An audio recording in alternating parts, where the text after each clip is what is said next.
Hello बच्चों, let's see the question. The question says excretion of potassium is govern primarily by. तो हमें यहाँ बताना है जो पोटेशियम का एक्सक्रीशन होता है वो प्राइमरीली किसके द्वारा होगा यहाँ पे। तो सबसे पहले ऑप्शन में दिया गया है potassium reabsorption in the proximal convoluted tubule, then potassium secretion in the proximal convoluted tubule, third है potassium secretion in the distal convoluted tubule and fourth is the potassium in distal convoluted tubule. तो अगर हम यहाँ पे बात करें potassium reabsorption के बारे में, तो रीअब्जॉर्प्शन जो होगी वो पीसीटी में देखने को मिलेगी। Reabsorption of the potassium ion will take place in the PCT, और यहाँ पे जो पीसीटी होगा अबाउट 66% ऑफ द रीअब्जॉर्प्शन करेगा of the filtered potassium ions की।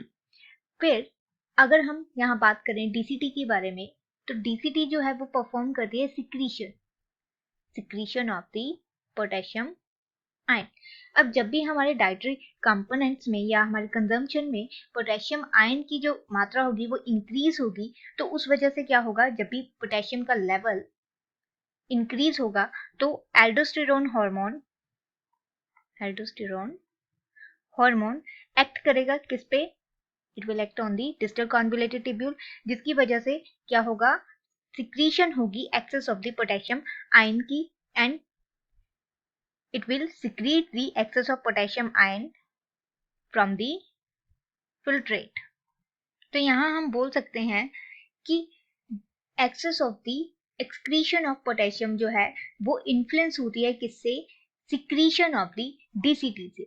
अब यही चीज अगर हम बोलें कि अगर concentration of the potassium जो है in the potassium ion will decrease या फिर लेस हो, तो उसकी वजह से क्या होगा, जो ब्लड प्रेशर है वो भी डिक्रीज होगा, देन पोटेशियम आयन जो है the potassium ion will reabsorbed by the distal convoluted tubule, but maximum of the reabsorption जो होगी वो होगी हमारी by the PCT। पर यहाँ पे क्वेश्चन में पूछा गया excretion of the potassium, तो ये जो है मेनली गवर्न होती है by the potassium secretion in the distal convoluted tubule के द्वारा।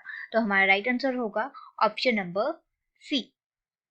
Hope you understand the problem. All the best. Thank you.